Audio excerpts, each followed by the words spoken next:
भैया बहनी एक नाच के गीत लिए है। अच्छा लगे तो लाइक और सब्सक्राइब कर दीजिए। सुंदर नारी गगरिया भरब कैसे, सुंदर नारी गगरिया भरब कैसे, वही रे कुवनवा पे ससुर जी का डेरा, वही रे कुवनवा पे ससुर जी का डेरा, बिना काढ़े गुगुटवा भरब कैसे, बिना काढ़े घुघुटवा भरब कैसे, सुंदर नारी गगरिया भरब कैसे, ओही रे कुवनवा पे जेठ जी का डेरा,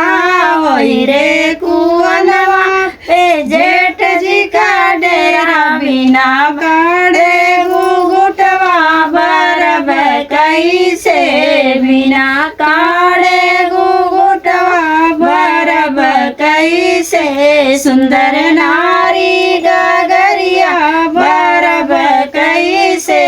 ओही रे कुवनवा पर देवर जी का डेरा,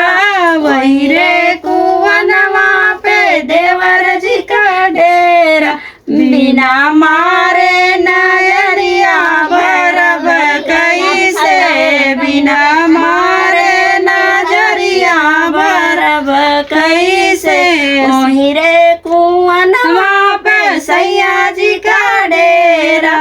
ओही रे कुवनवा पे सैया जी का डेरा, बिना लेटे से जरिया भरब कैसे, बिना लेटे से जरिया भरब कैसे।